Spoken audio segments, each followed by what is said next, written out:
Hello and welcome to a new podcast. It's the same sort of content, but it's on a new show.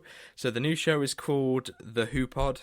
It is me and my friends basically being idiots in front of a microphone, and on this occasion over a call, because obviously you can't be together. Today we're going to be taking a look at trying to explain Doctor Who to someone who has never seen it before. I thought I'd give Will the month off this time because it has just been his birthday, and I had the idea that obviously everything would be normal at this point. So I planned that he wouldn't do this podcast a couple of months ago to give him the break, and that has failed. I'm here joined by Amy. Hello. I do this every single time someone joins. I put a big pause in. And today I'm going to be basically giving her all of the information about Doctor Who in 20 minutes or so. I could say my knowledge, like what my knowledge is of it. Yeah, I was going to open with that question. Okay. Like, what do you actually know? Yeah, so all I know is that I obviously know the Doctor, obviously. Otherwise I think I'd be thick if I didn't know that. What is the Doctor? I don't know what he does, and I don't know who he is. And I know he changes every season, or something like that, isn't it? No, it's whenever the actor chooses. Oh, I thought it was just change. every season they have a different Doctor. No. I know that he has like a companion with him. Yep. I think the name Amy Pond, is that something that I should know? Yeah, that's one of mine and Will's favourite companions. Well, my favourite. Is that like companion. a one-off one? No, she was a companion for what, 2.5 series? Okay, I thought she was like.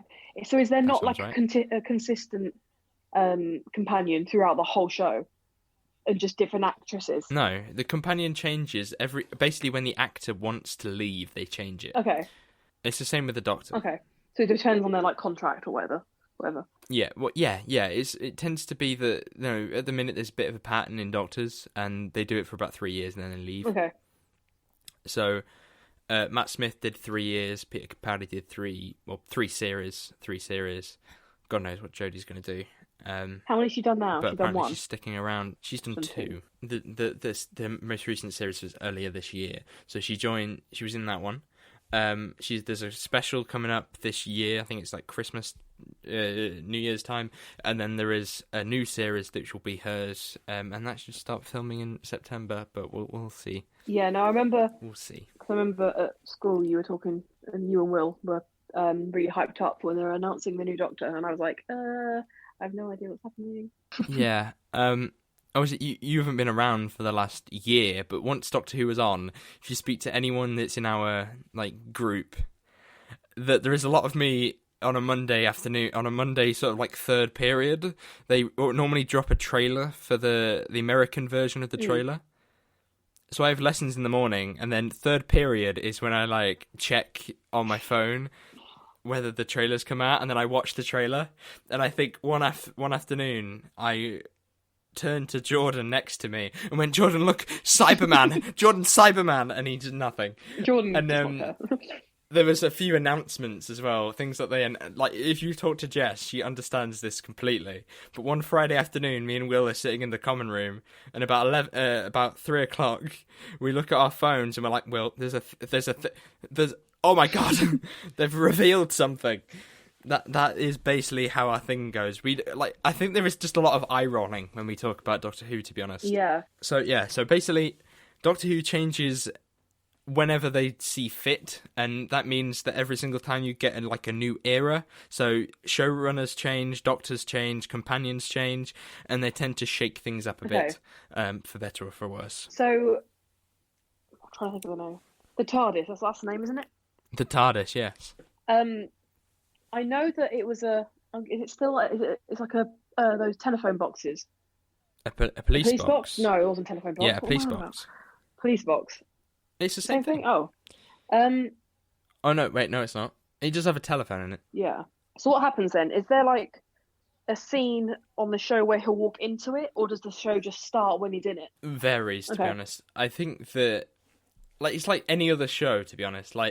Some episodes will start in different ways just to vary it up. Some episodes are obviously two-parters, so they don't always. Yeah. So is it they're always, I think, the best ones, to be honest. The cliffhanger to some episodes like Army of Ghosts are just really exciting. to me, but they probably won't be to you. Seeing a whole bunch of metal men come out and then Daleks coming out of a thing, and it's like, oh my god, it's the Daleks, and you'd be like, metal things. So you wouldn't get it. Yeah. I think so. Obviously, they go into the TARDIS, and it's like bigger than it is than it looks. The inside's bigger than bigger on the inside. Yeah. And then what happens there? What happens in there? Because I know I've seen like photos with like loads of like buttons and like. Yeah, so it's basically just a time machine. Okay. It's basically a ship. Do they pick where they want to go? That's what the TARDIS is. Do they pick a time in history or in the future that they want to go to, or does it just happen, and then they have to try and get out of the situation? It's a bit of a rough it's difficult to say that because sometimes it's been. I think there's a bit of like theory and like sort of speculation about what I heard anyway about the TARDIS directing them where they need to go. There's a joke that he doesn't really know how to fly the TARDIS, so he tends to turn up at the wrong place. Okay. Like there was an episode that I watched the other day in which he's in the future with like emoji robots. It's a very silly episode, but at the end of that, he's like, "Oh, I'll take you back to the university," because their relationship is kind of like he's my teacher, she's the student. Okay. And then he's like, "Oh, I'll take you back," and then they end up on the Thames, and it's frozen over. An elephant turns up, and then that is the cliffhanger for the next episode, which is all on that. For each Thames episode. Have you seen Black Mirror? Some of it. You know how each episode is something completely different? Is it like that? Or is it, do they kind of link, because obviously they've got the same characters, and they've got the same thing, but is every single episode like a different experience, a different place, a different... I wouldn't say quest or like adventure. So each episode, if it's not a two-parter, which means that it spreads over two episodes. Yeah, like they do a cliffhanger and then they finish it in the next one. Yeah, and there was actually a really weird three-parter once, which wasn't that good, if I'm honest. But it was like a trilogy that they did, called the Monk trilogy. It was weird. It's difficult. It's way harder to think about what you want to say when to you it comes so simply, but to me, it comes so simply, but to you, it's because you've got the idea of the episode, and that's what's puzzling me a bit. So you're just trying to explain to me the imagery. Yeah, so I do. Ooh. Oh my god, what's happening? You've become a robot. I'm not right. Amy, you've become a robot. I'm trying to try and go if it's... Right. Quick pause in recording while I sort out the call. Yay, welcome back. It's been a day. The robot was uncurable, so I had to just delete them, Cyberman style. And now you're probably going to turn into a robot again, aren't you, at some point during this? I'm just thinking about that. I have no idea what you're on about. Oh, God. I told you we had a lot to talk about. Right. Yeah, what is a Cyberman? Right, a Cyberman. Your profile picture on my phone is, I think, Will's one is Will's. You're talking about the old podcast, profile. Yeah. That's my contact photo of you and Will. So a Cyberman is like a human, or to be honest, it's most species. It doesn't have to be human. It could be a Time Lord. Google that; they're beautiful. Most people would argue otherwise, but never mind. So basically, it's mostly human, and what they do is they take your brain, they put that into a metal casing, and they put your nervous system basically around the rest of the body. So basically, they take your head. They stick it in a metal shell, and then you are a Cyberman. What do you look like? Do you look like a normal human, or do you look like a robot? You're metal. You're full robot. You know that thing? I don't know if this is a really bad comparison. The Wizard of Oz. Yeah. You know the Tin Man? Yeah. Is it like that? Sort of. Right. But what's really cool about them is the fact that they have quite like a gore aspect, like a body horror. So, there are versions that are not completely converted Cybermen. They could be half converted. And in Torchwood, that's the spin-off show, by the way. I'm not getting into that. That's the John Barrowman one, yeah. There is a woman. That's all I know. Right, it's a very weird costume, if I'm honest. It's quite, like, weird how they've kind of done, like, the boobs, but then they've given her, like, a cyber bra. Like, I don't know. Metal? Made out of metal? Google cyber woman, and painful. It's really weird, right? Okay, and then, but she's, like, half-converted Cyberman, half-converted human, and she starts trying to convert things. So there's this bloke, and she converts him, and she sort of sticks, like, a piece of metal in the side of his head, and it goes up and goes inside of his head, and he's all like scalded, and his eye's been replaced and gouged out with a new one. It's like it could be used for so many sort of dark sort of terms, which is why I really like Cybermen. As we're on the theme of villains, do you know what a Dalek is? Oh, it's that thing that's got the silver balls on it. Yeah, so it's basically you get silver balls with a weird antenna thing. It's the silver balls thing, yeah, thing with silver balls. Such a good comparison. Silver balls thing, yeah, you know what I mean. So it's the same sort of thing. So they were a mutant race. Well, they were human, and then they kind of mutated, which meant that they put themselves into basically a tank, which made Daleks. Okay, I'm guessing they just attack people. They basically think that they are supreme, and everything else must basically die. So how do? Is it just like in an episode where like the Doctor and whoever the companion is, they'll go into wherever, and then the enemies will just come out randomly and they'll just want to kill them? No, there's an actual story to it. It's never always as simple as, destroying the Earth. Not every week is just the Earth kind of gets destroyed. It's like sometimes it can be quite enclosed and quite clever. There's an episode called Midnight, which is all about the idea of isolation and being stuck in a ship. Well, it's like a transporter, and there's something out there, they don't know what it is, and it keeps knocking on the windows and on the doors. It's killed the crew, and they're basically been abandoned. There is episodes when it's like they kind of have themes, so a lot of the time they've had themes. Other villains, people always talk about the Weeping Angels. They're only in a couple of episodes and probably were only good once. So, I think the villain that I find the most scary out of everything that we've seen in Doctor Who is a thing called the Flood. To be fair, when you said the Flood, I just think of the Take That song. So basically, they are so you're on the moon, and the water has been poisoned, let's say, right? Ooh. Right, so the water is actually a species called the Flood, and what happens is they kind of inhabit people that drink their water, and then it kills them. So they have water dripping out their mouths. They're basically wet all the time. They look terrifying, and during the episode there are so many jump scares that I still freak out today. As we're talking about villains, one that we have to mention, one of the big three for me, or the big three have been Daleks, Cybermen, and the Master. What's that? I have no idea what the Master is basically the Doctor, but he's evil, put simply. Okay, so basically like a bad version of him. Yeah, imagine it a bit like that. But he's normally quite witty, quite clever, has some great lines. But basically, it's like evil, and he's set up, depending on the story and how well he's portrayed, he is great at times. I think the bloke who plays him now is excellent, at sort of conveying that craziness. But he's like the Joker at times, you know. Right, but they're the big villains. Is it just better to go through it chronologically, just like start from the beginning? See, that is a good question. I was happy you mentioned that question. That was way better than what I had in mind. So lovely. Basically, so you said watching the show in like chronological order really does not matter. Yeah.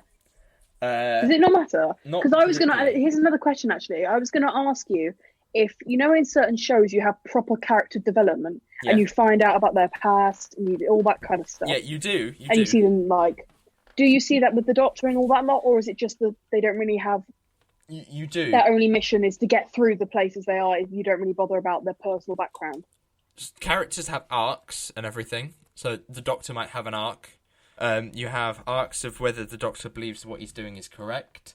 You have sort of character motivations that might story development. Oh. So all of that can kind of consist of maybe a person's like life and whether I would say that don't watch Classic Who. Like people watch Classic Who in order. It's probably the worst thing you can do. We all started trying to do it. It's terrible because to me, I don't think that you can't go from regular television to just Doctor Who, William Hartnell, because it just doesn't work. Like, the first episode of An Earthly Child is good. Apart from that, the rest, the other 3 parts are really, really boring. Oh my god. They are so boring. So if you were to recommend me to start watching it, you probably already have, and I'm not going to do it. Yeah. But where would you suggest for me to start? Okay, right. So, I'll just say finish the question up about canon. Not canon. Watching chronological real quick.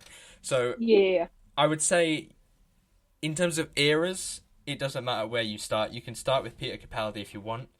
Like, that doesn't matter. But I think that... What season's that? Peter Capaldi, 8 onwards. But I don't... For me, he's not my Doctor. Matt Smith, maybe your kind of thing, because it's a bit quirky. But Matt Smith was Series 5 to Series 7. So his arc has been about his name. It has been basically his name, to be honest. There's been arcs like who is Amy Pond's daughter, River Song's arc, which happens during a bit of David and a bit of Matt Smith. So some arcs do carry on, but some arcs remain the same, and you don't always need to know the arc to be able to watch the episode. There is always a story by itself there. What was the question I asked before we said that? I've forgotten. Hang on. Where would I start? Wait, where to start? Okay, so for me, I would always start at one of the introduction episodes. I would never say to you, like, oh yeah, go and watch episode 6 of Series 3. I would... What's that, like, Lazarus Experiment? Not a good idea, because you'll just be confused. So what you need is, like, a background in any episode. I know what you mean, because like you said with the character development... Yeah. With that, you don't want to kind of go in somewhere where you don't... Well, you don't want to be in too far, so you have no clue, but you don't want to be in too early and then have to watch some stuff that's not as maybe boring. I mean, it seems like the kind of show that if you watch it from wherever, you just kind of get the gist of it. Whereas some shows you have to properly start. It's not like Game of Thrones. You have to understand everyone. Yeah. Yeah. It is. That's why I was like with Game of Thrones. And what's good is if you don't like something, you don't like a companion or a doctor, then they leave probably after a couple of years.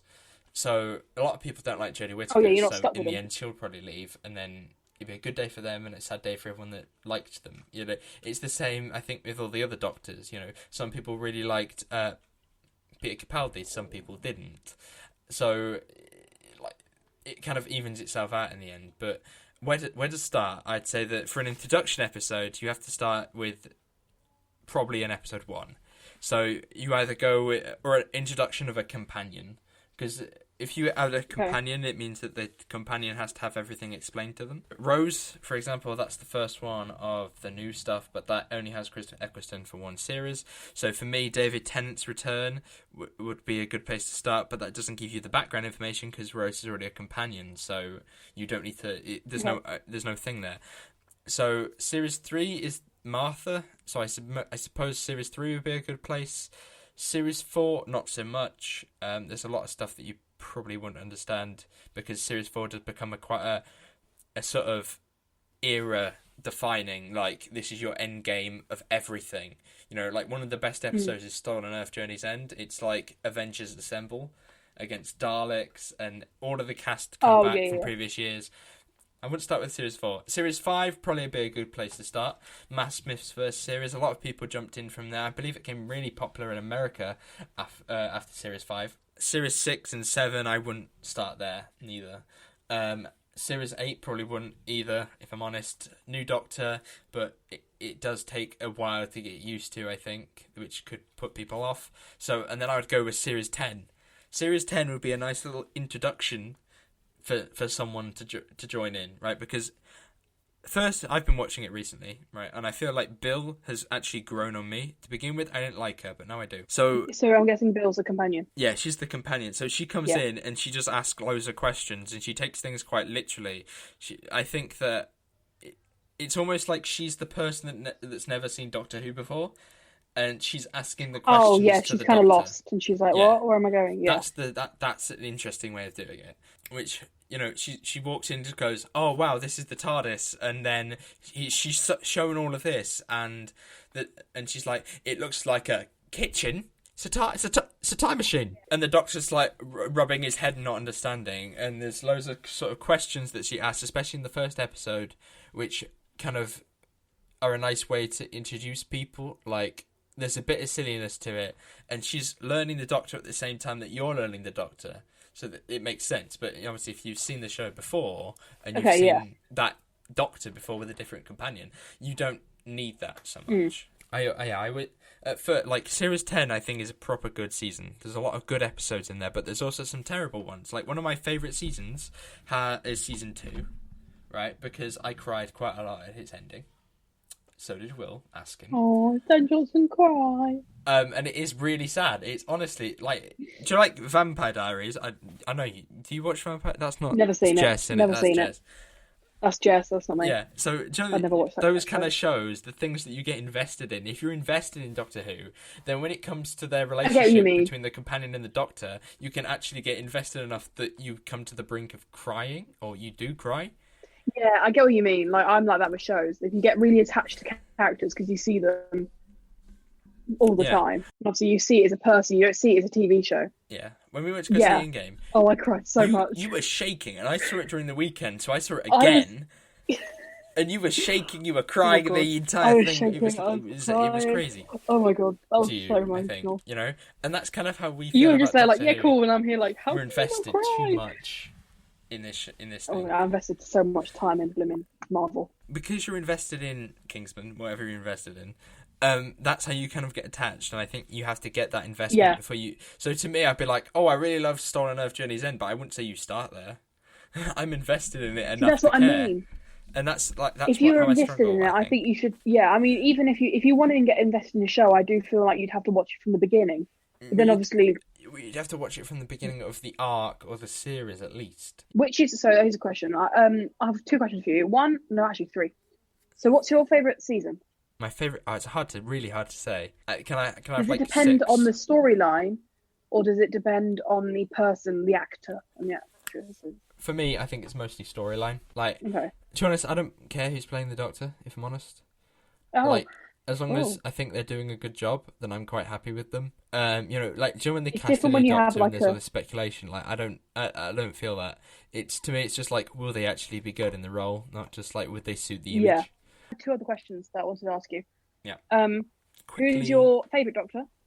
Favourite Doctor? Favourite season first. I'd say, it's between about 3, maybe 4, because I love a lot of the early ones. Right. So, I'll just I'll just name the ones that I like the most. I have from the top of my head. Series 2, because it has my favourite episode. I'd have to go with Series 3, because it is a really good series. Series 4, Series 5. I would probably put a miss on Series 6 and 7, even though they're pretty good. 7, I would get rid of 8. Probably get rid of 9, 10, and I think 11. No way, I'm picking 11 because I don't really like that, if I'm honest. And series 12, I don't know. I'm a bit mixed on it, so probably not. Second question. Yeah. Who's your least favourite Doctor? Okay, I think that based on how much I like their episodes, for me, I think I'd have to put Jodie Whittaker as my least favourite. No, but I base it off the episodes that I like of them. So for me, there's only like 7 or 8 episodes that I like of them. No, there's only like 6 or 7 when I episodes. think of like least favourite Doctor, I think of like the actor or actress that you feel like has portrayed the character of the Doctor the worst. Not the worst, but like hasn't done a better job as the other people might have done. See, that's difficult because I don't think any of them have done a bad job. Okay, that's all right then. I didn't know there was going to be one that you really didn't like. Capaldi could have been truly incredible if he was given some better lines towards the end. Like, his last episode, I think, was pathetic, if I'm honest. It just depends on the screenplay. Yeah, it depends on the episode and whether I like that Doctor or not. So, like, I found Jodie Whittaker quite irritating a lot of the time. I think, especially in Series 11, I think that some of the stuff that she said was quite, like, it's like, do as I say, not as I do. Oh, yeah. So it was like, "Oh, we never kill spiders. We're never going to shoot a spider. Let's all put them in a room and they can suffocate." You what? See, so I'd have to go with Jodie as my least favourite Doctor, because I think that I can imagine you in the room going, "You what?" That's honestly, really like. Ask Will, but if he Will would say it without a doubt, it'd be Jodie Whittaker, because I think it's more because like she has the worst episodes. I think to me, she's had the worst. She's had for the 2 series that she's been the Doctor, she's had so many duds that it makes her the worst Doctor to me. Not because I think she can play it well, but I think she's given crap stories sometimes. Yeah, I get what you mean. It depends on the I quite like the finale. Oh. A lot of people don't, but I like the finale. So I would say that she's good there. But I wouldn't say she's good in Arachnids in the UK, which is the whole "let's put spiders in a room" episode. Yeah. Doctor Who came across as quite pretentious during Series 11 and Series 12. It used to be this kind of like nice little show that loads of people liked. Everyone knew it was on low budget, but it was fine. But now they've tried to stretch the budget to make it seem like it's, way better.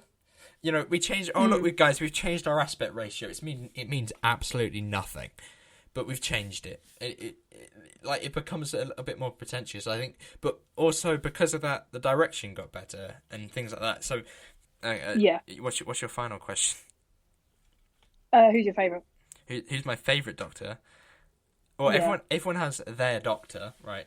Their Doctor, the person that they like the most, and for me, it's David Tennant. Wow, actually, for some reason, I didn't think you'd pick. Well, I think he's my favourite because he's the one that I knew for the longest when I was... I got attached to him because he was the one that I remembered the most. Yeah. To me, I used to think he was the Doctor for years. But he was only the Doctor for 4 years. But to me, that was, the majority of my movement in primary school. 3 when it started, 4 when he was around, and I definitely watched Series 2. So 4 when I started watching Doctor Who, and he left when I was 8 or 9. So, well, hang on, Daniel can't count, so it's 8. So I had that attachment to it that I was that made me quite happy. I think it's sad when you left. So thank you very much for listening. Hopefully you did enjoy the podcast this month. Next month, God knows what we're doing. If I'm honest, the whole plan's run out. I'll be here again. Probably won't be wanted, but I'll be here again. This could be a series talking about trying to introduce you to Doctor Who. If I'm honest, God, that could. Maybe next time we'll actually watch Doctor Who. I can, if the Zoom call works. That's a pretty good idea. That could be an interesting way to do it. Okay, so thank you very much for listening. Hopefully you did enjoy the podcast this month. We'll probably do some more of these at one point. I think it's quite an interesting subject that we can delve into a bit deeper that we haven't, we've only really scratched the surface of this kind of stuff. So thank you very much for listening. And Amy, you got any last word? Thank you and goodbye. I don't really have anything specific to say, but I've been opened up to a new world. Links in the description. See you later. Bye. Bye-bye.